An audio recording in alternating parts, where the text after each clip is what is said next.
Oh, geez. Okay, wait. Let's see here.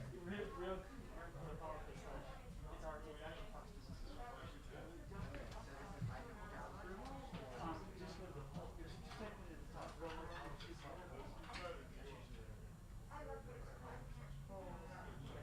Bueno, sí, yo luego de eso me fui a mi bolera.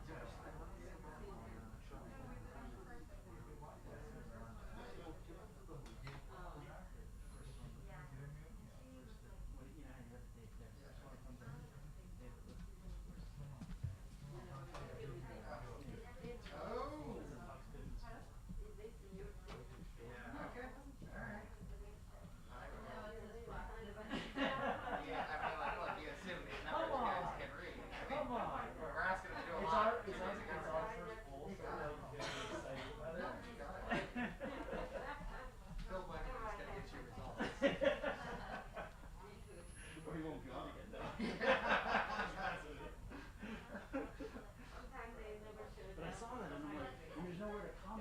Oh, yeah.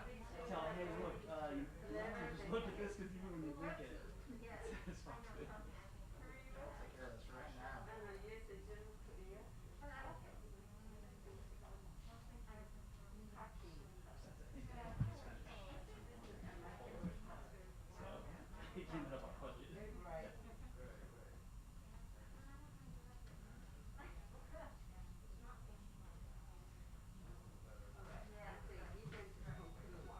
right, let's see if I can get this changed in the next 10 minutes. Yeah.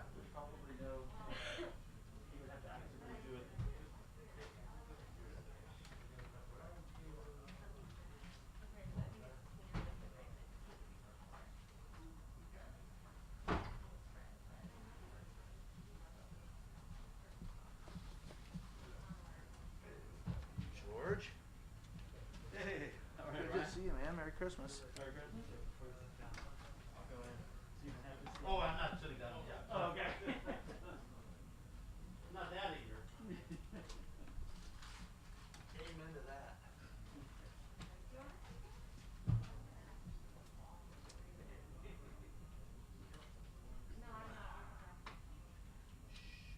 No, I'm good. Thank you.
Yeah, nice to meet you. Well, good to meet you. Yeah. Obviously, you've read your work. On the immigration stuff today. Yeah. Luckily, Miriam is handling the writing, but Yeah, I expect that to kind of dominate all these people.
I'm glad to have done it. It was kind of tough stuff though.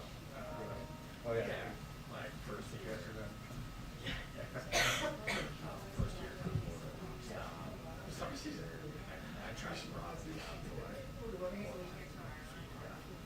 Central Service. Yeah. I think it's actually a good because one, because if you do it, Yeah, that's it. It's great. Try to do too, and what I'm trying to do, and then today's because you can check it out. yeah, that's very It's easy to do. yeah. Yeah, it says that. Exactly. So that's like one thing.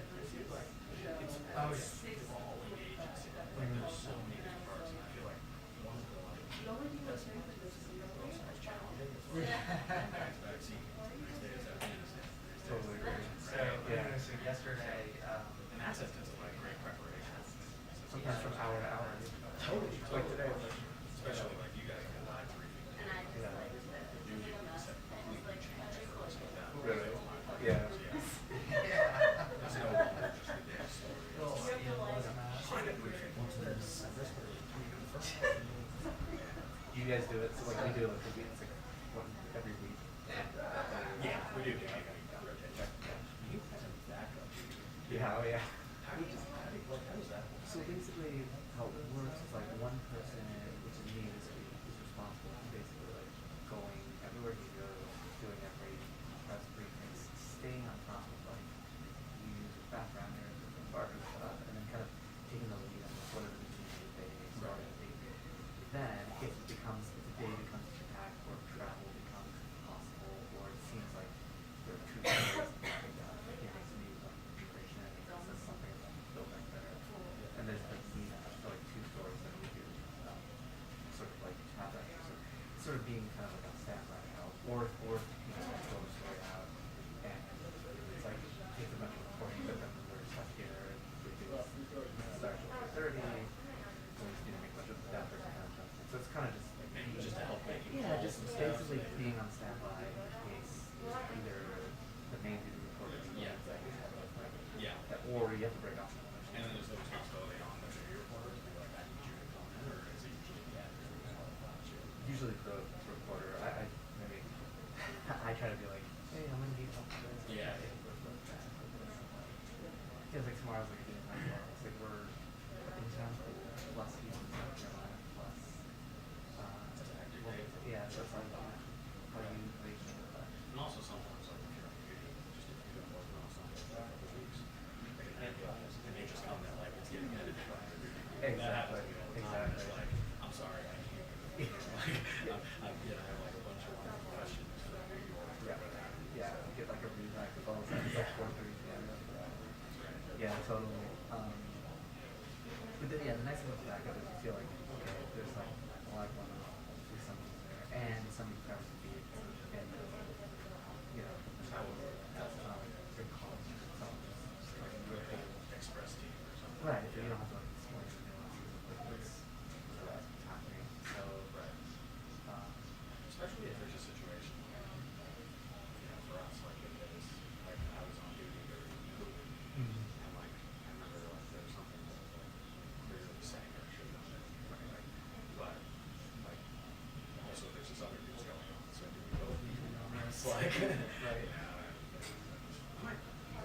Yeah, it's a nice and it's made me feel better a little bit like getting a camera. I mean, some people they oh yeah, Oh, yeah. It's like okay, I can handle this. But sometimes it's like, and then the other thing is like, you guys go on those even if you're not interested. do we? Yeah. No. Yeah. So we You do. have to go and we don't want to.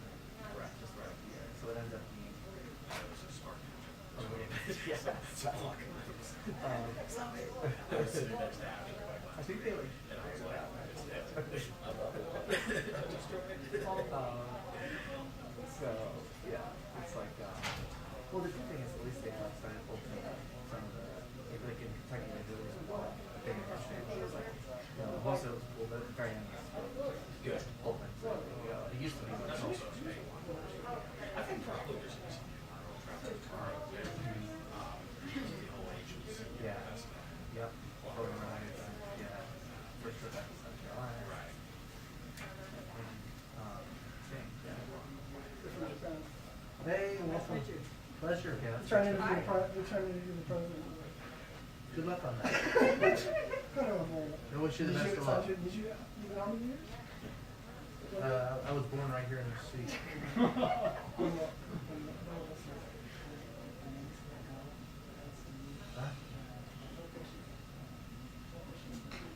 This is the only independent newspaper in Japan. Oh, pleasure to meet you. I'm Brian. Hi, All right, pleasure. Karen, thank you. So, you all here just for the day, or? No, just the. Oh, you're now gonna be here. That's all right. Well, welcome to the soup.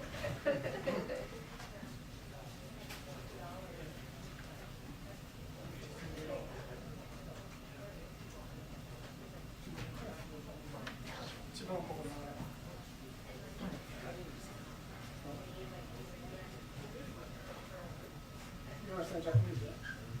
I know enough to get shot. I can curse in many languages.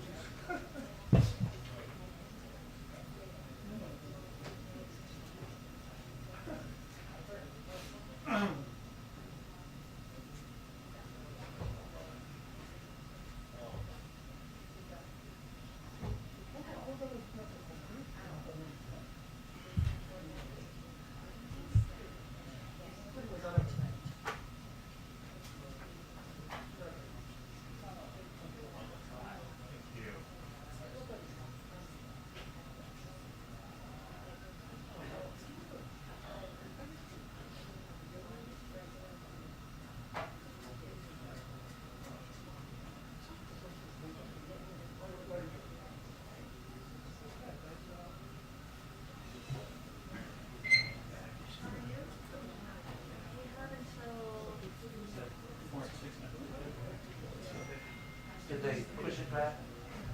Yeah, just until 1:30.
Hi, friends. Hey, man, how you doing? How are we? Hi, I'm doing great.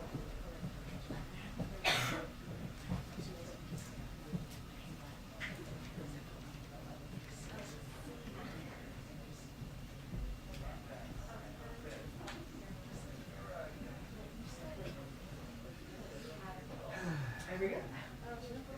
See, I knew you would know. Thanks, guys. All right. Hey, hey.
getting close, friends. Getting close.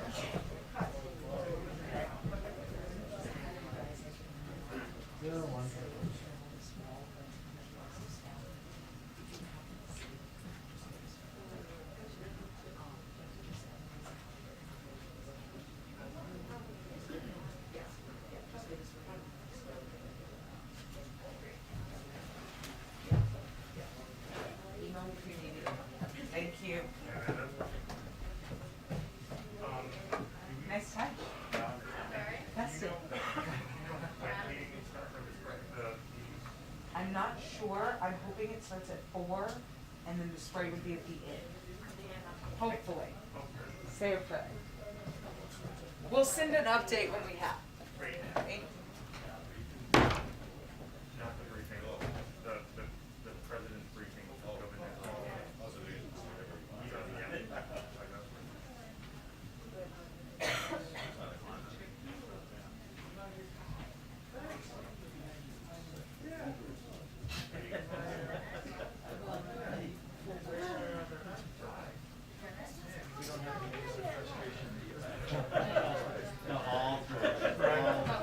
How's it going? Okay, how are you? Get in there. Merry Christmas. Merry Christmas to you.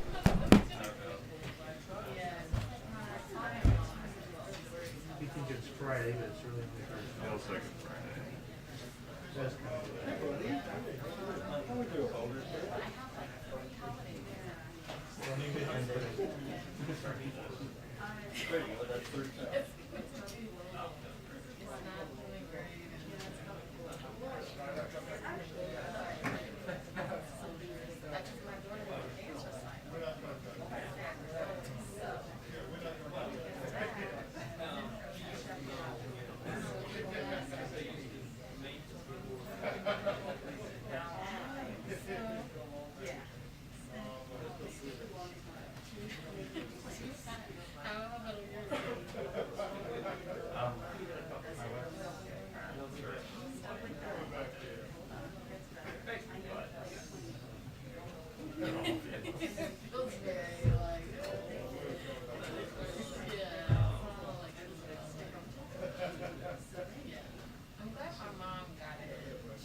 Ed?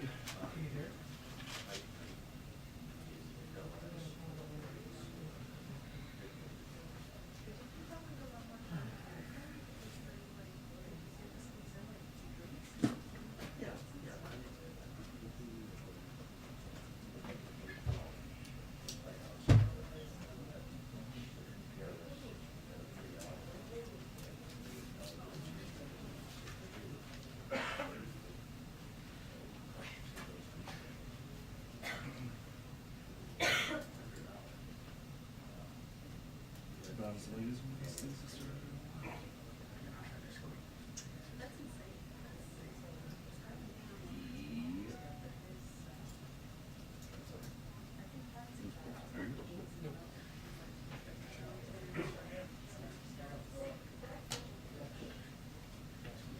Well, there's that.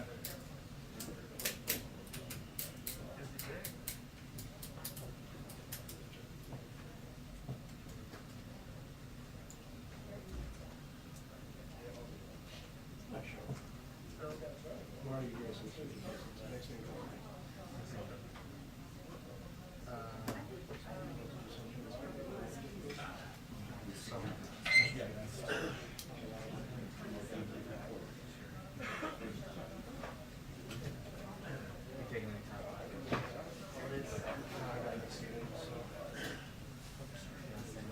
Take about a week off. Martha?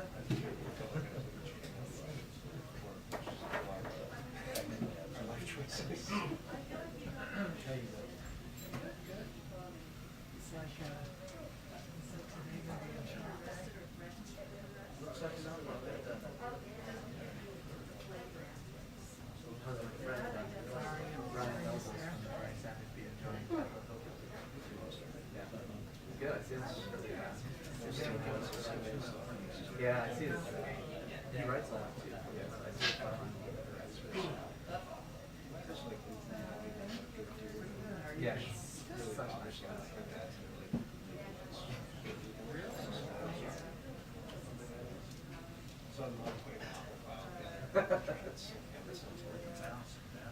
Seems right.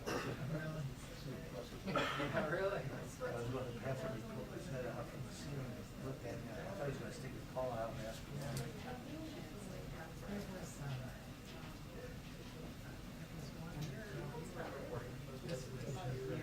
Like how, and he sees, like, a year or so ago, that hurt the screen. Everybody, I can't remember who it was that got it. Did you read this? Because I could totally see Oh, yeah? exactly what is going on. I have always. I believe it.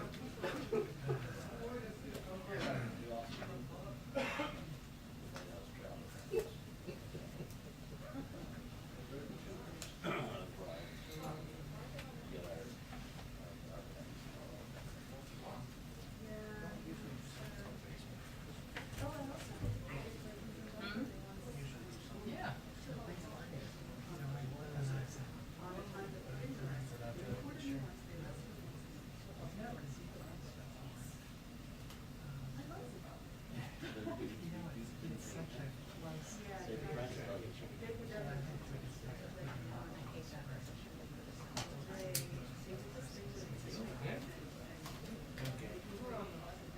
Excuse me.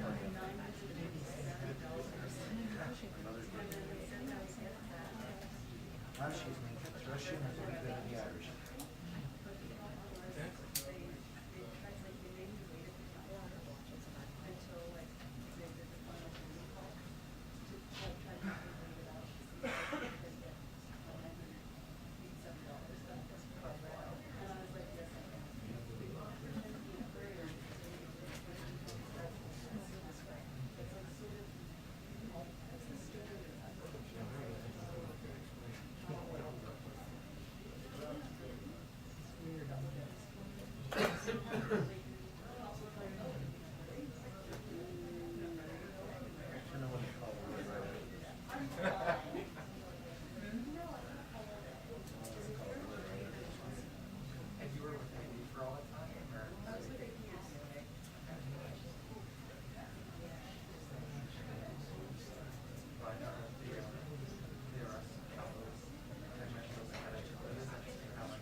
We're already 12 minutes after my screen down.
I just remember seeing her. I remember seeing her in the building.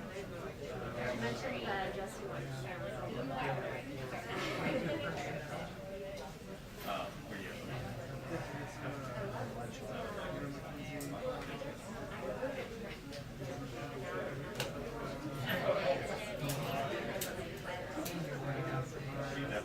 Yeah, but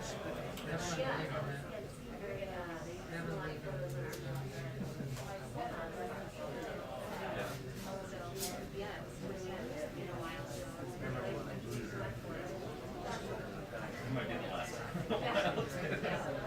one of the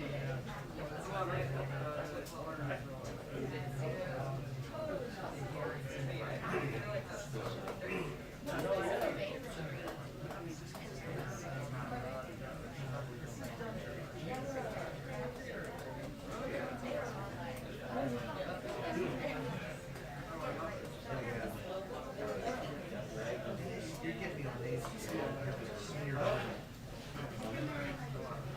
I didn't get a chance to get the lunch meat out of the email. I was too of them, too. How you doing? How are you doing?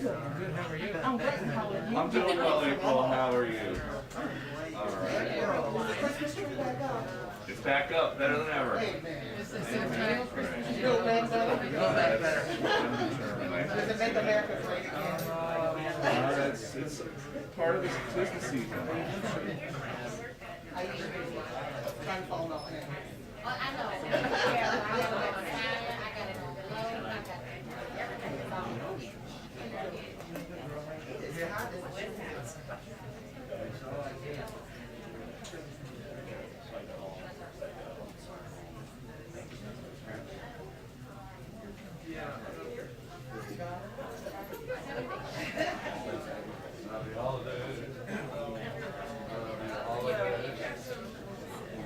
So high.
2-minute warning to briefing. 2-minute warning to briefing. Thank you.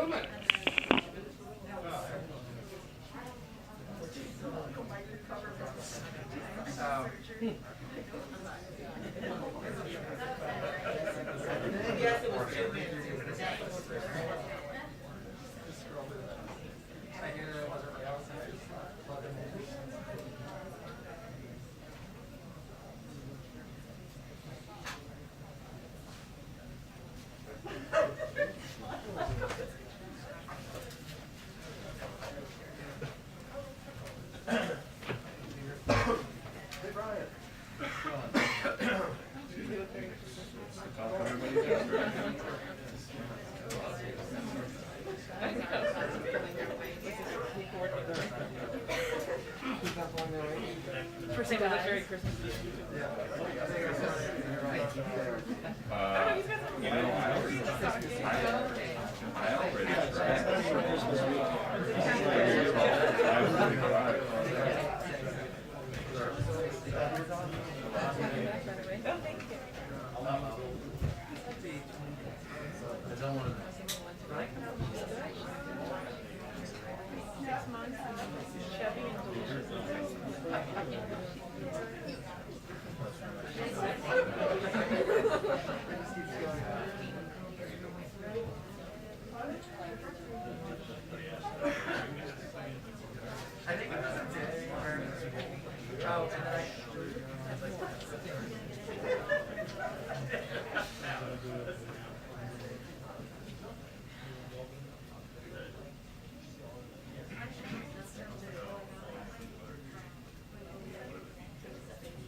Huh?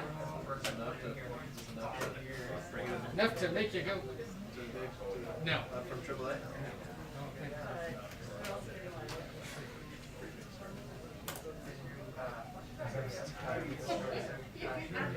The longer she waits, the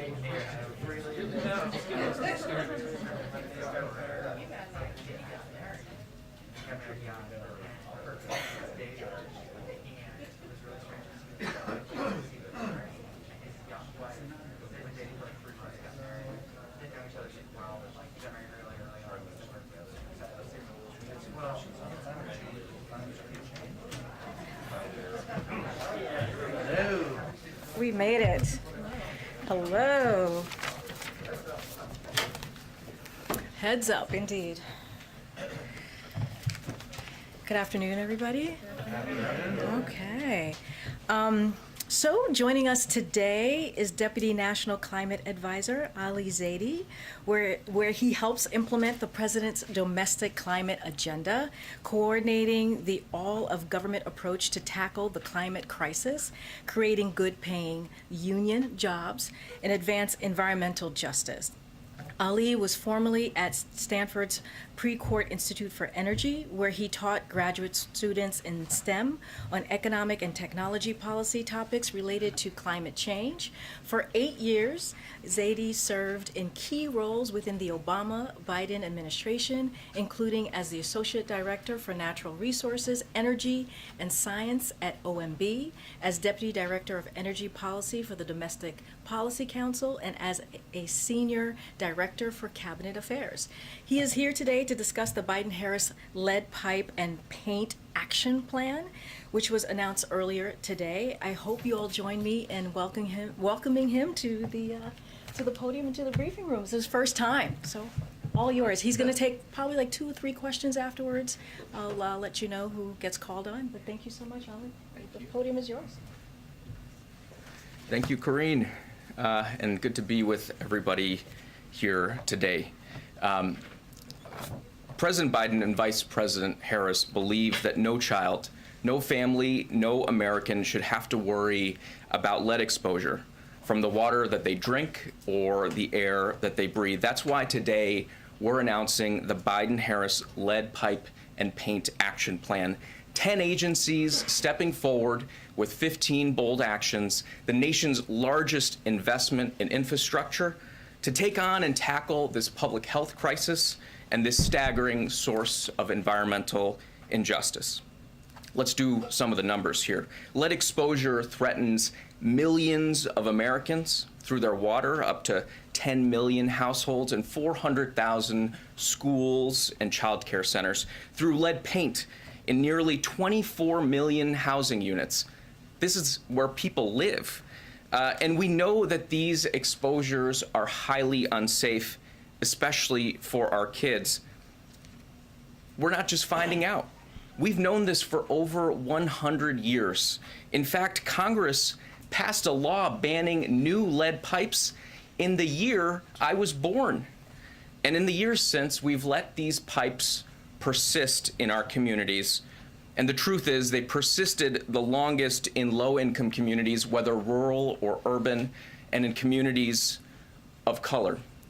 The good news is this: we know how to get after this challenge and fix this problem, and that's why President Biden and Vice President Harris have made replacing lead pipes a centerpiece of the bipartisan infrastructure law, and why today Vice President Harris stood with child health champions and labor union leaders alike to join together and issue this action plan with a new goal to make rapid progress replacing all lead pipes in this decade, working in close collaboration with our state, local, and tribal partners with a focus on communities that have been underserved and overburdened, and in a way that creates good paying jobs, jobs welding and fabricating, jobs fitting and installing these upgrades, jobs in infrastructure that can support a family.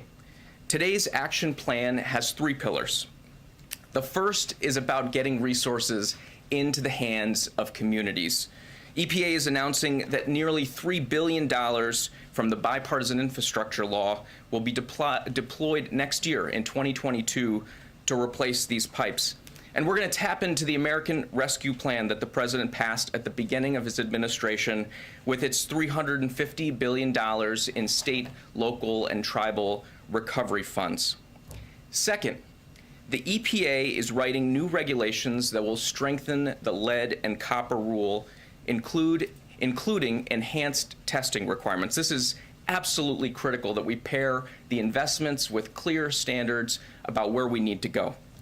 And third, we're marshaling tools from across our agencies, 10 of them bringing actions to the table so that we can tackle this crisis head on. And just as an example, we've got a cabinet level partnership, a bunch of agencies coming together at the very top of the agencies, focused on lead remediation in schools and child care centers. We've got the CDC working overtime to make sure we close those gaps that we have in critical health screening.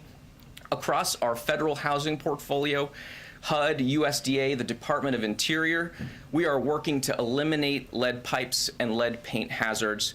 And we've got EPA and the Department of Labor working with local communities, not only to accelerate projects, but make sure that we do them in partnership with unions. Thanks to the leadership of the president and the vice president, we passed a big deal bipartisan infrastructure law, and that's going to help us replace all the lead pipes, and we're excited to get to work. And with that, eager to take some questions. Thank you so much, Ali. Go ahead. Ali, I'd like to ask you about the Build Back Better plan. The plan is sort of clearly at risk right now in Congress. It's certainly not, doesn't look like it's going to happen before Christmas. The climate piece is a good chunk of that. What will you guys do in your office if those provisions don't end up getting passed? And how does the president then intend to proceed with his goals of reducing emissions without it? Jeff, thanks for the question. You know, what we're talking about today, I think, reinforces the case for investing in America. Every dollar that we invest in this challenge to take on the lead pipe crisis around the country yields $3 of benefits. It's going to unlock good jobs. It's going to unlock public health benefits. It's going to help revitalize communities left out and left behind. And the Build Back Better Act does exactly that same thing, a playbook that is focused on boosting our economic resilience and taking on the climate crisis. And we're excited to be involved in conversations that help us move forward. But let me also note this. From day one in this administration, Every single day, the president has been advancing critical climate action. You look at some of the actions we've taken in just the last few months, tackling super pollutants in the form of hydrocarbons, tackling methane emissions, not only here, but bringing around over 100 countries from around the world to take on the same challenge, making sure we're shifting quickly to an electric vehicle future. So we're excited to be continuing to push forward in an ambitious way, in a bold way, and I think today's announcement really brings home the point. If we invest in America, we create good paying jobs, we unlock environmental benefits all at the same time. Well, just to follow up, what are your biggest concerns about things that may be taken out of that bill, if it passes at all, in the climate space? You know, again, want to focus on what we're doing today because, as I noted, you know, this is action that is long overdue. I think the American people are excited to see us get to work in taking on something that's festered in communities for over 100 years. But we're leaning into every opportunity we've got. The president's been very clear when he sees the climate crisis. He sees the motivation to move with the urgency and pace that's necessary at the scale that's necessary, and he sees jobs. And we're excited to be bringing those jobs into communities, helping sustain families all around the country. Ali, thank you for being here. The president had said he wanted $45 billion to deal with lead pipes and to deal with this issue in the infrastructure bill. Obviously, he got closer to $15 billion. You guys say that's still enough to deal with it 100%. How is that the case if he only got a third of the money you were looking for? Absolutely. Thank you for raising that question. One of the things that's been remarkable, and I think this is the case on lead pipes, I think this is the case on a lot of things. You look at electric vehicles, for example, in just this last year, and it's accelerated since folks got together on the South Lawn in August. We've had the Detroit 3 invest almost $100 billion into the electric vehicle future. The strength of this president's leadership, the certainty and clarity with which he has projected the vision, I think is bringing folks to the table with resources and creativity. And one example of that creativity is the American Rescue Plan, which included $350 billion to support state and local governments. We've got folks in Milwaukee who now have $6 million from that ARP funding that's supporting job training to help replace lead pipes. We've got folks in Duluth, Minnesota, $11 million from that American Rescue Plan going towards lead remediation. I grew up in Erie, Pennsylvania, so I'm particularly excited about the $6.5 million that Governor Wolf helped unlock so that Erie can get after some of the lead gooseneck issues that they've got in the community. So one, we are seeing folks sprinting in this direction right now, right away. The second thing, and this is where the action plan comes in, is we've been working really hard to make sure that we're being inventive and creative in the way we go after this challenge. That means creating regional technical assistance hubs. It means making sure that we're standardizing contracting. We're using the best technology. We're using data tools to help bend the cost curve, because this doesn't have to cost as much as it's always costed. We have been learning along the way, and it's time to harness those learnings to deliver the solutions that the American people are looking for. April? Crunching the numbers a little bit more and drilling down a little bit more.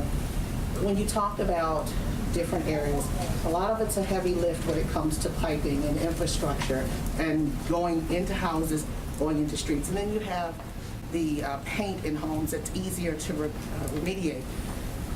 Over these 10 years, can you give us the numbers, the anticipation of numbers that we're going to see when it comes to the remediation of pipes, lead pipes, as well as paint? Could you give us the stats that you have? Yeah, absolutely. We know today, we estimate that there are 6 to 10 million homes that are impacted by lead service lines, and we need to do everything that we can to move as quickly through that challenge as possible. But we also recognize, and I think it's important to be transparent about this, that a little bit of this is mapping the topography of the mountain as we're starting to climb it. We have to go out there. We have to collect the data. There are communities around the United States where we don't know where the pipes are. So those are estimates. We need to figure that out on the front end. That's why we're investing in the data and the community engagement to figure that out. But the goal is very clear.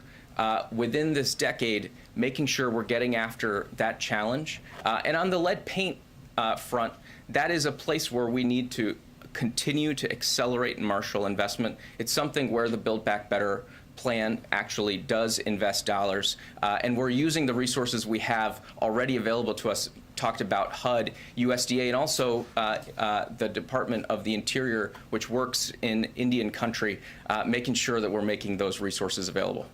But as you talk about climbing the mountain, do you still at least have a baseline of what you want to see accomplished over this decade?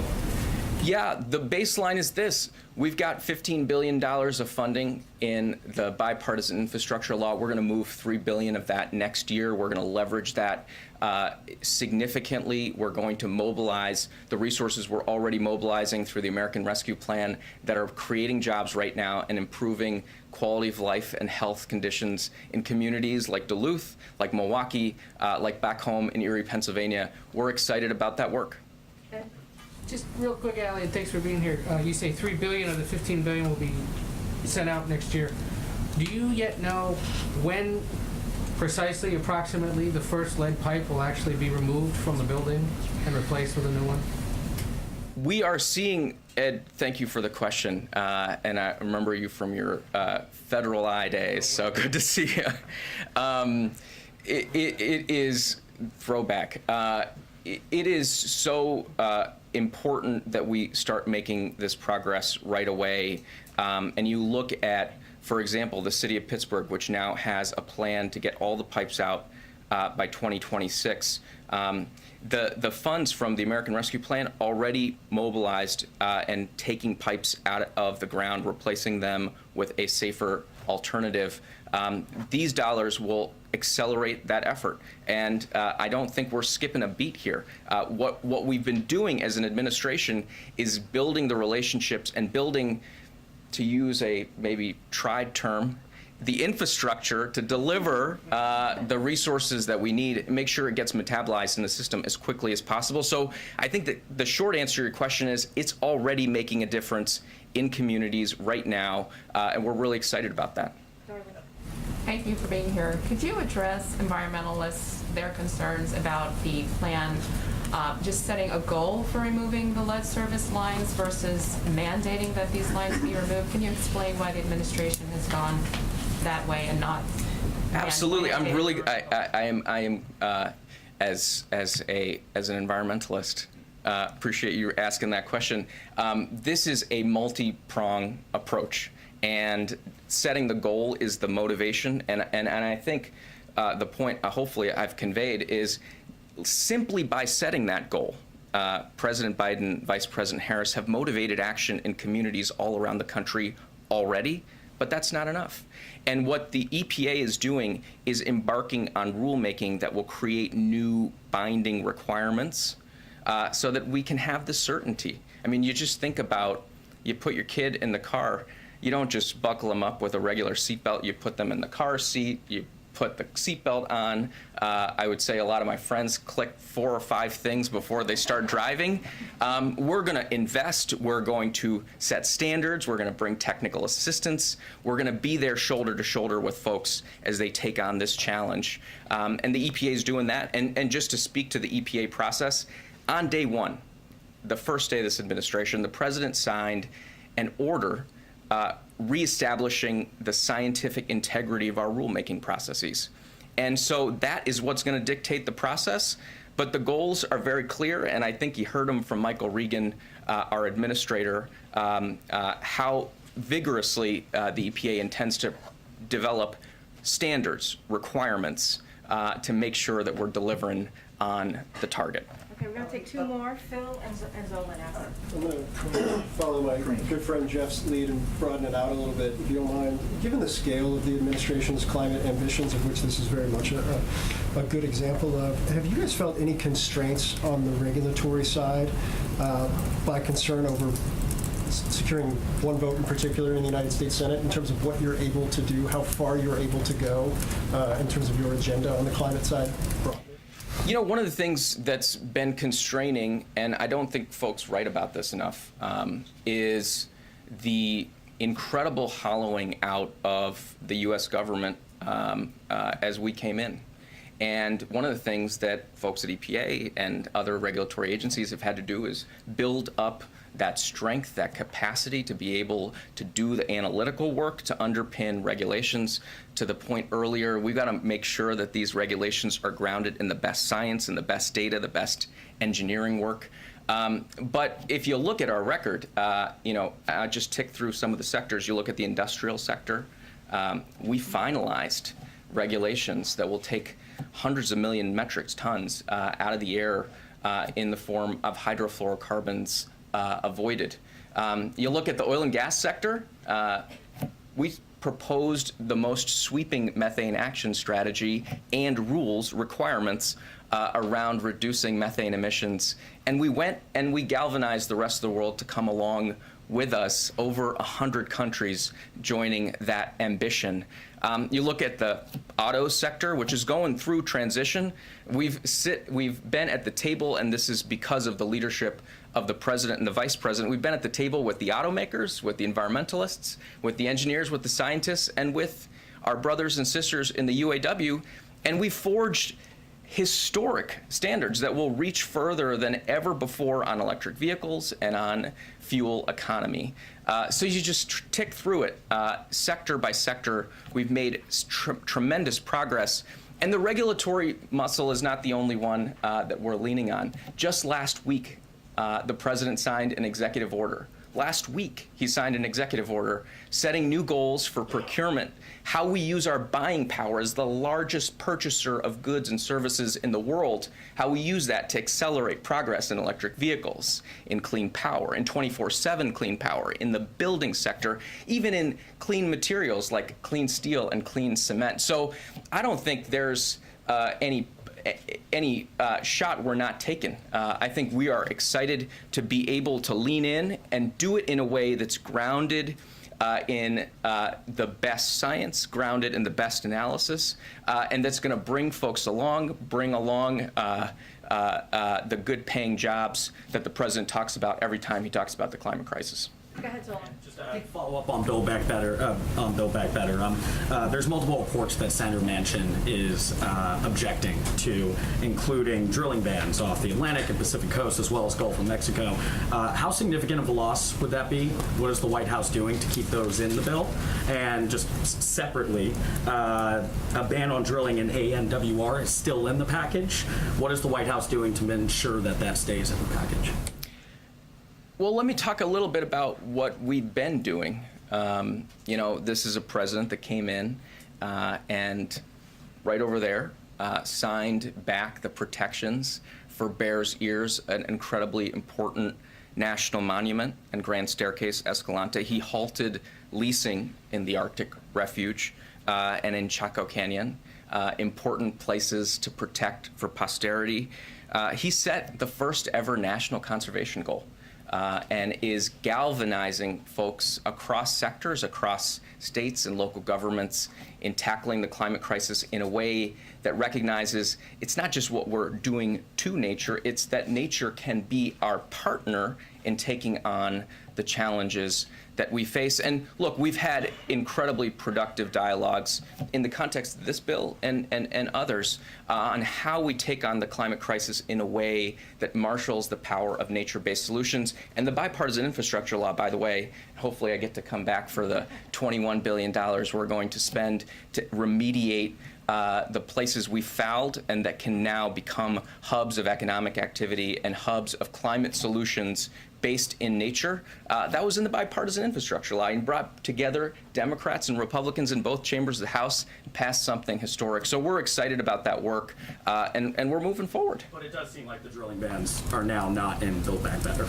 So, I mean, how significant of a loss would that be? And can you still achieve your climate goals if that is left out? So I think I'm going to let Karine go into the minutia of the negotiations. But let me just say, because I think it's come up a few times, Jeff started it, so he gets tagged with it. We've got an incredible crisis that we're taking on in the form of climate change. The president set an incredibly ambitious national target, 50 to 52% emissions reductions by 2030. He did that in April. And we have done everything we can to pursue the multiple pathways that are available to us in every sector. There's no silver bullet when it comes to the climate crisis. But there is a thing as being too late. There's a thing as not being ambitious enough.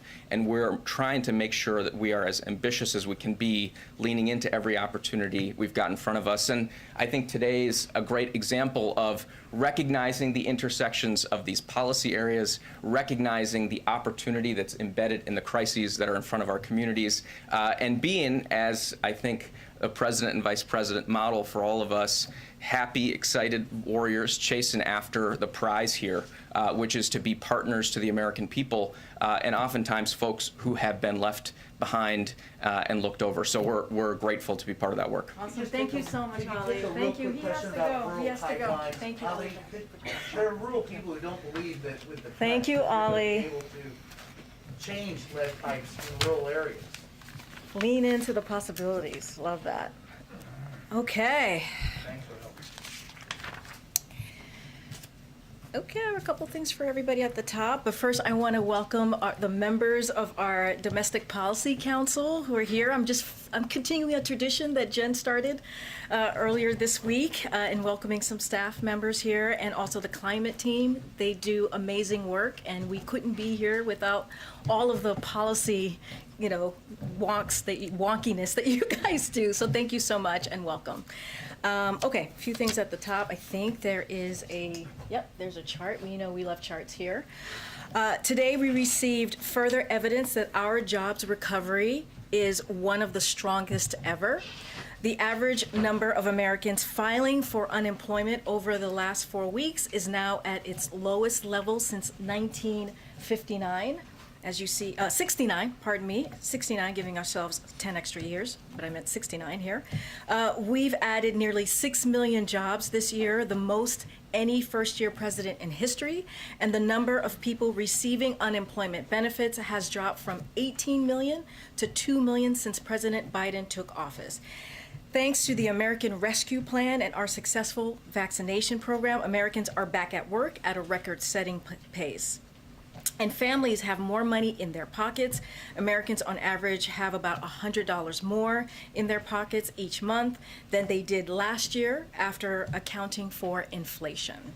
But even as we built an historic jobs and economic recovery, we have dealt with rising prices and supply chain challenges because of the pandemic, along with every other developed economy. Fighting that inflation and lowering costs for the middle class is the president's top priority. While other countries face similar challenges, America, uniquely in the world, is racing ahead with more jobs, more growth, more new small businesses, applications, and more opportunities, allowing us to tackle rising prices from a strength of position. President Biden has taken strong progressive measures to combat these actions with a port action plan, the largest release from our Strategic Petroleum Reserve ever, and actions to combat anti-competitive price gouging, including the industries that affect food prices. And today, the administration builds upon the president's port action plan and recent investments in our nation's marine highway system with new actions to strengthen America's trucking workforce, another critical link in our supply chain.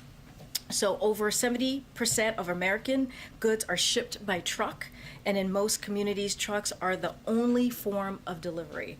The truck action plan will cut red tape, make it easier for people to get commercial licenses, expanding trucking apprenticeship, and launch outreach efforts to recruit new drivers, including by reaching out to veterans who already have the skills and experience to fill these jobs.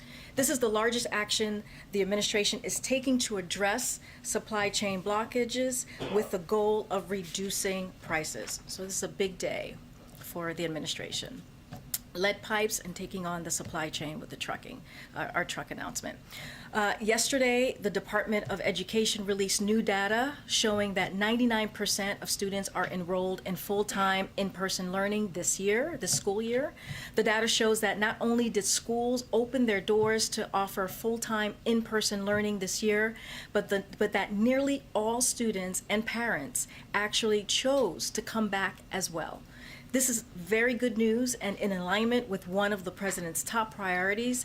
It's why he pushed so hard to pass the American Rescue Plan, which is giving schools funding to continue implementing mitigation measures, as well as help get students back on track.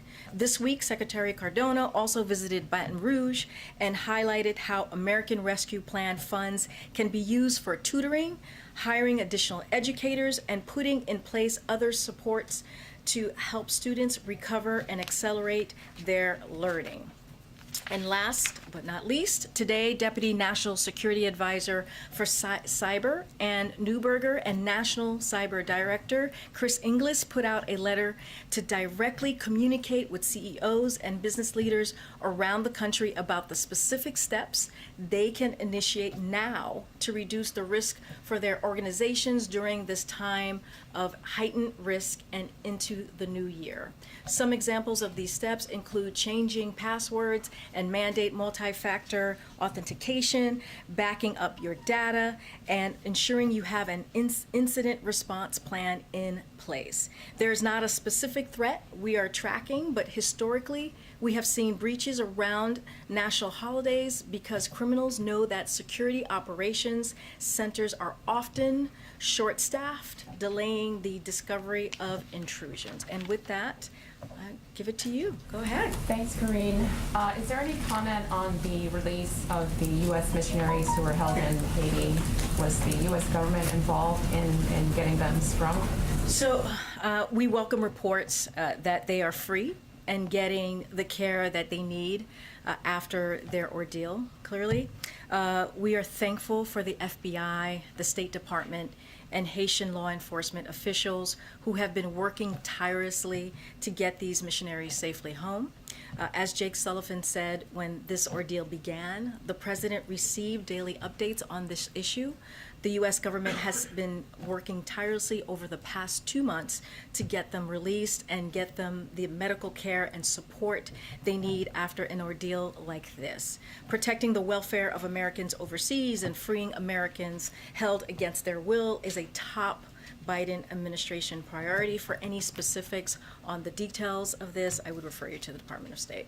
And then today, the president had a conversation with several senators about voting rights. Can you, talk a little bit about that, the senators that he was talking to, and how did that conversation come together in the first place? Was it initiated by the White House or the senators? So today, the president, as you just mentioned, Darlene, and the vice president met virtually with Democratic senators to discuss voting rights. The senators provided an update on their progress, and the president and the vice president reaffirmed the importance of acting to ensure that every American can vote and have that vote be counted. The members they spoke with include Senators Schumer, Kaine, King, Klobuchar, Manchin, Merkley, Tester, and Warnock. The president has been getting regular updates on this from his team, who all of us have made voting rights a priority. And then one last one. Yesterday, he was asked a question in Kentucky, and he said that if we can get congressional voting rights done, we should do it. If we can't, we've got to keep going. There's nothing domestically more important than voting rights. It's the single biggest issue. Was he speaking generally about voting rights in the sense that if we can get it done, we should do it? Or was he trying to say that Build Back Better should now take a back seat and voting rights, the Senate should? That's a jump. Well, it would be. That's a jump. So let me just lay a couple of things out for you. The president has made clear that the systematic effort to deny people the right to vote in this country is just plainly wrong, unconstitutional, and goes against the very foundation that our democracy was built on. The president believes the right to vote is the cornerstone of our democracy and has repeatedly urged Congress to act to protect the right to vote and access to voting. He has addressed this issue in front of Congress. He has addressed this issue privately with members of Congress and senators, as I just read out, and of both parties he's done this. He has addressed this issue with civil rights leaders at the White House. And so, protecting the cornerstone of our democracy should not be a partisan issue, but sadly, what we're seeing is that this has been the case. So in the past, voting right has been a bipartisan issue. So my question to Republicans are, how has this changed? Why has that changed? So as the president said yesterday, to your point, there's nothing more urgent than passing voting rights and getting that done.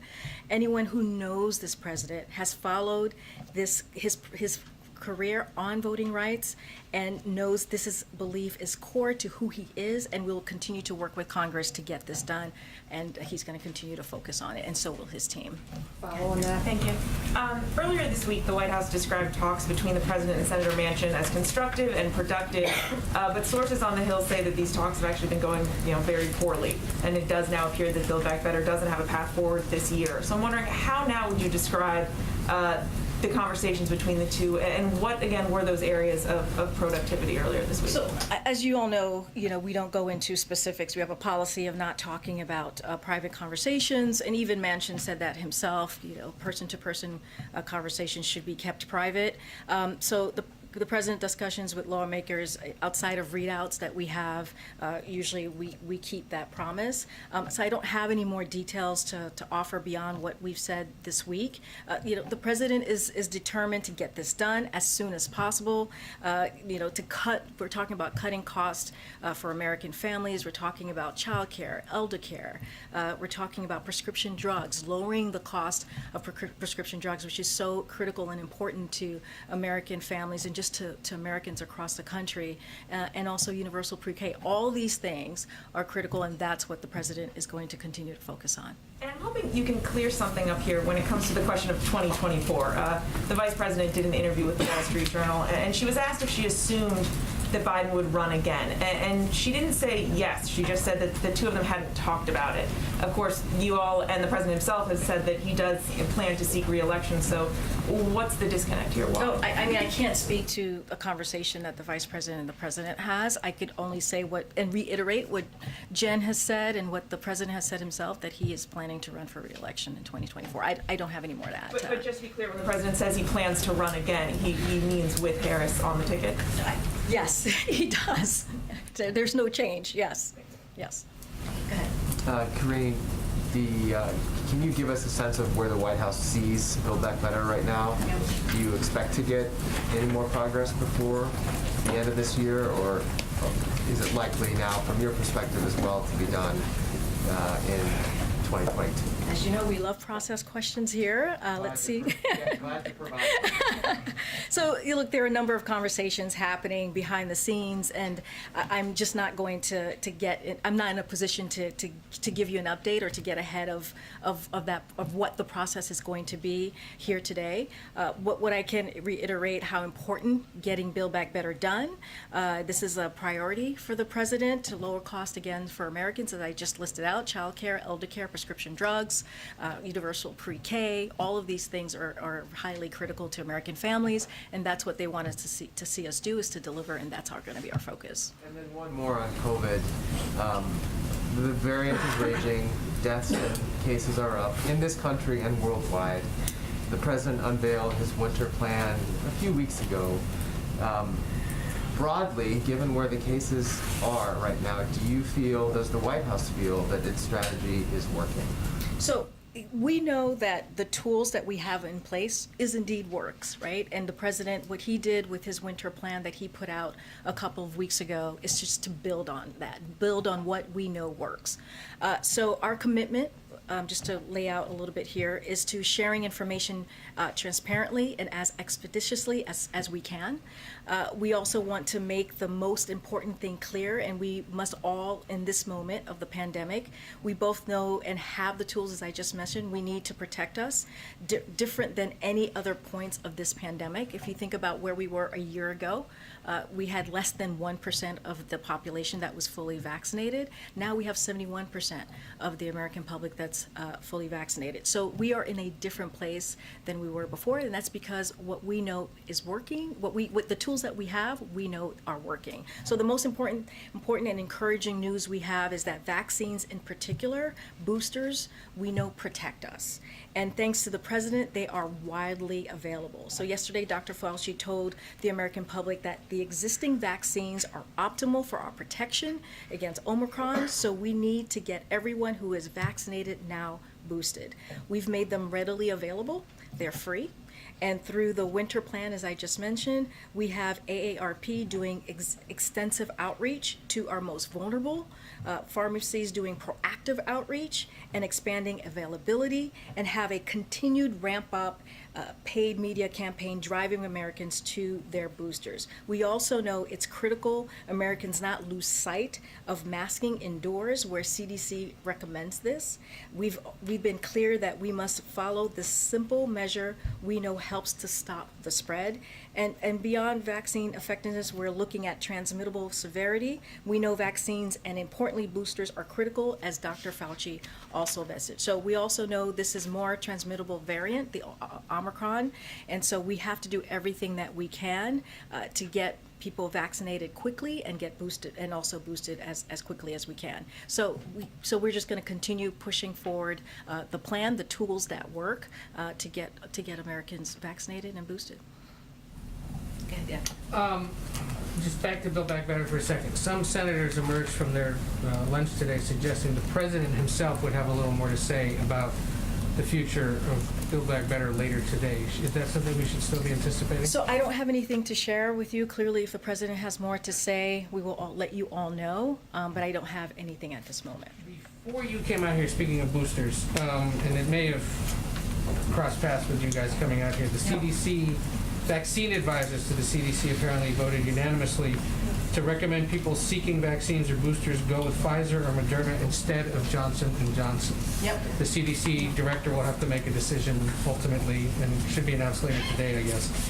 I'm just curious at this point, what would be the message to somebody who has a J&J shot, and is it responsible for the United States to continue distributing that shot not only in this country but around the world if the vaccine advisors are saying? So as you know, ACIP is an outside advisory panel. So the ACIP regularly meets to discuss the vaccines and clinical usage, as Dr. Walensky said yesterday. So it's not unusual. This is regularly happening. Whatever decision they come to will go then to Dr. Walensky, and we will follow her guidance once we get that. But what we know right now and can focus on is that the importance of getting vaccinated and boosted, as I just laid out, we have 3 effective vaccines available to people widely around the country. And right now what we know, it is critical to get vaccinated and boosted to protect yourself from Omicron. So that's what we know at this moment, is that we have 3 that are effective. If she were to come back and say, and this is a hypothetical, I want to stress that. Yes, I know it is a hypothetical. In this room. We do not like hypotheticals in this room. Do we know whether she could say we shouldn't be giving out J&J anymore, and how quickly it could be removed from the market? I can't get ahead of what Dr. Walensky is going to say. We follow the science. We listen to the public health experts. That's our motto here, the North Star, if you will. And I'm going to leave it to Dr. Walensky. Yeah. Just want to circle back to Russia. Have there been any updates in terms of, I know there was obviously a U.S. official in Moscow, where things stand on the talks, if any announcements about future talks may be coming in the days or weeks ahead? Yeah, so we're constantly consulting closely with our European allies and partners to determine the best way to proceed with the security talks that President Biden and President Putin agreed to very recently. Today, National Security Advisor Sullivan had a call with his B9 counterparts. Yesterday, he spoke with Russian Presidential Foreign Policy Advisor. Today, Assistant Secretary of State Karine Jean-Pierre is in Brussels meeting with NATO allies to brief them on that conversation and on her meetings in Kiev and Moscow, which she had this week. Our focus continues to be diplomatic progress and de-escalation. That is the most important thing here. We believe progress is possible on ending the conflict in eastern Ukraine through implementation of the Minsk agreements in support of Normandy format. So that is our focus right now. Okay, and then just one more on circling back to Build Back Better. Yep. I know the president's a veteran of these types of things, 36 years in the Senate Vice President. Does he view this as just kind of a step in the process? Is it a setback? What's kind of his perspective on where things stand right now in these talks? Yeah, so I just to step back for a second and look at the big picture of what we've been dealing with here. So this president and the congressional leadership team, working with two of the narrowest majorities possible, has passed several of the most impactful economic legislation in American history. He turned around a failing COVID response and a sputtering economy, and he's taking strong action to address the financial challenges that Americans care about the most. His leadership and bills and those bills now resulted in unprecedented economic recovery that is the envy of the world, historic job growth, the fastest drop in unemployment in history, strengthened supply chains, and boosted competitiveness against China. We delivered because we stayed focused on what the American people care about and did the work. That's exactly what's happening here. Meanwhile, Republicans are actively seeking to hurt the pandemic response, explicitly rooting for inflation to get worse, and so they are blocking what we're trying to do for the American people, which is bringing down the cost and doing the work on behalf of the American people. So of course, any president wants anything to happen sooner, right? He wants us to get this done as soon as possible. He wants to deliver the Build Back Better plan for the American families as soon as possible. But we understand that it's going to take time, and we're going to continue doing the work. Go ahead. Get Aisha. Another question on Build Back Better. I know that seems to be the theme of today, Yes. but one thing that seems to be a sticking point is for Senator Manchin is the child tax credit. And so I do want to know, is the White House willing to remove the expanded child tax credit, the payments that people get each month? Is that negotiable? When you say move, meaning? Move it from Build Back Better. So to let not me have it as a part of the plan. So first, if a standalone bill, As a standalone right? bill or Okay, so in order to do that, we need the 60 votes in the Senate, and we just don't have that, right? So that is not an option here. But what we're going to continue to do is move forward and have the conversation on Build Back Better, and to get that done. That's one of the reasons the president included it in the child tax credit, included in the Build Back Better bill. Look, the CTC puts money directly into the pockets of families across this country at a time when, unfortunately, the cost of some everyday things have gone up.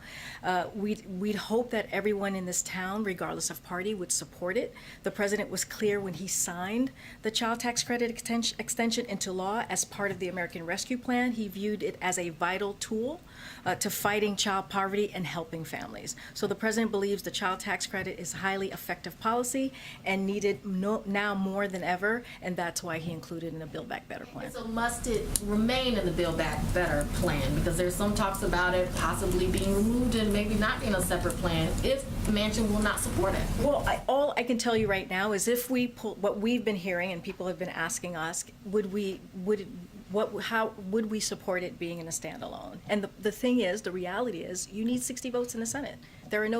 We do not have 60 votes in the Senate to do that as a standalone.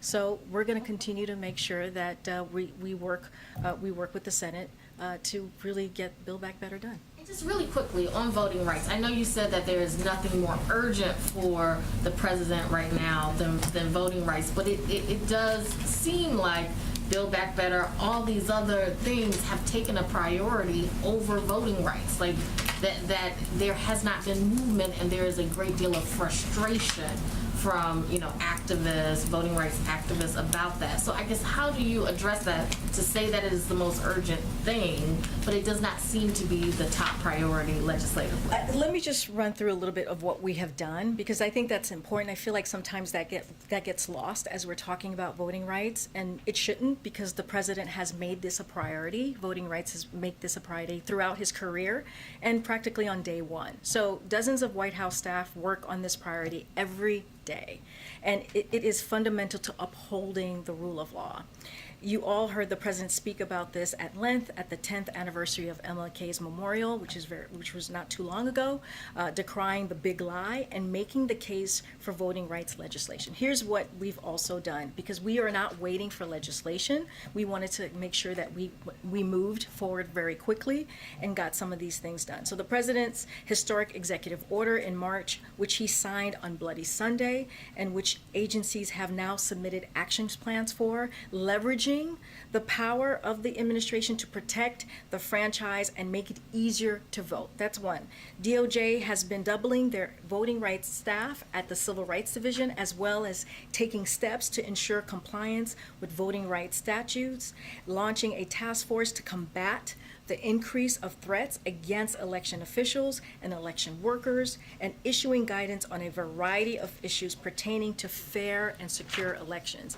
And the president appointed the vice president at her request to lead this administration-wide effort using the bully pulpit and convening power to the White House. So the president believes the right to vote is critical, it's crucial to the health of our system of government. So that's what we've been doing. So I don't want that to get lost. I'll get to you in a second, April. Thanks, Karine. I wanted to also follow on this child tax credit issue with Joe Manchin. I remember a couple months ago we were sitting on a tarmac, delayed because the president, with much fanfare, came out and announced the data framework that had sort of sign off from senators. And then this week we've learned that Joe Manchin has either asked for child tax credit to come out or sort of pitched a 10-year child tax credit that would cost 1.4 of his $1.75 trillion. So based on that, has Joe Manchin sort of reneged on a commitment that he made to the president when you guys made that announcement, or did you not actually have the announcement in hand before we did it? Look, Justin, as I said, I'm not going to get into private conversations. Certainly not going to lay out what has been negotiated or not negotiated. I'll let Senator Manchin speak for himself on what he wants included or not, and where he sees this. And then on COVID, in response to Jeff, you said that the tools that we have are working, and I take the point that if you're fully vaccinated and boosted, the chance of severe harm from COVID to you, your personal risk is relatively low. But that doesn't describe a majority of Americans, and just in the last 2 weeks we've seen cases up 40%, deaths up more than a third.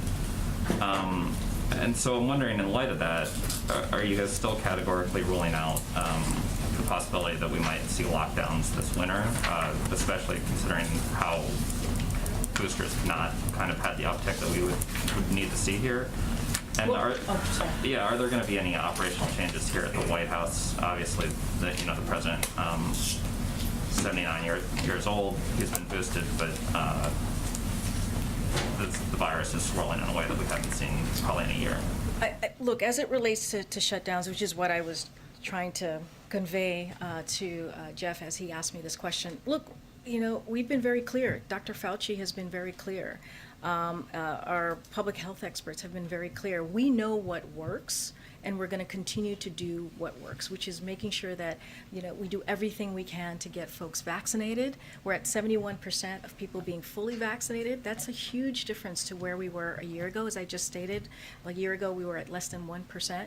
We're at 83%, more than 83% of people who have at least one shot. So we're doing the work to get us there. With boosters, about more than 50 million people have gotten that booster shot.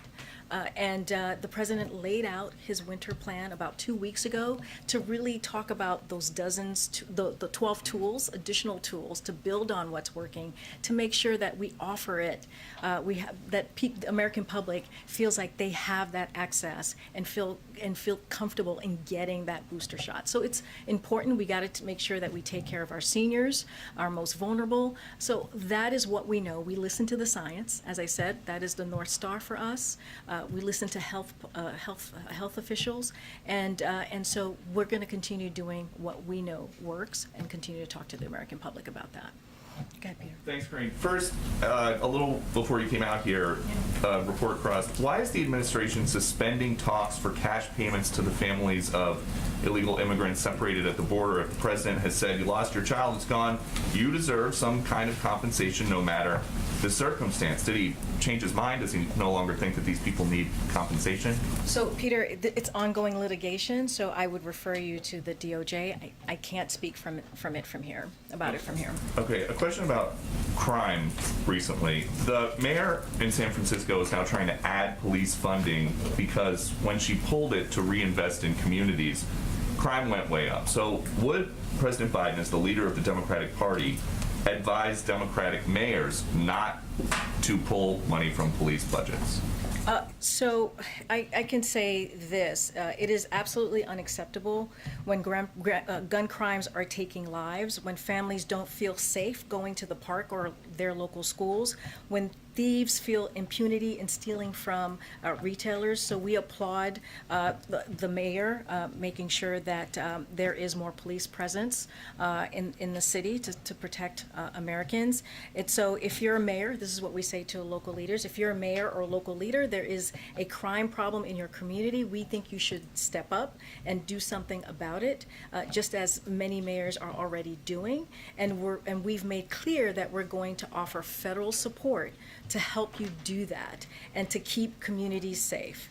As just one example, the Department of Justice announced last month grants to help put 50 more cops on the beat in San Francisco and funding for over 1,000 more community-oriented policies roles nationwide. The president has proposed doubling that program. So we want to make sure that that mayors and local leaders do indeed step up and make sure that they're protecting their community. And then just one more topic really quick. We got to wrap it up. Okay, just quickly, Yep. Why is President Biden telling people still that the vaccinated cannot spread COVID? Can you say more? Yeah, in a local interview on Tuesday, he said, how about making sure you're vaccinated so you do not spread the disease to anybody else? The CDC says people who get vaccine breakthrough infections can be contagious. Well, I'll say this. I didn't hear this interview, so I would have to see it in its full context. What I know and what the president believes is that we have to listen to the science, we have to listen to our public health officials, and that's what the president believes. Thank you. Oh, in South Carolina? Yes. What's the topic? Is he talking about voting rights? I we'll have more to share with you on that later, but we know we have to go. But if you want, you can come and see me in the back, and I can get you more information. Thanks, everybody. Thank you. Thanks, everybody.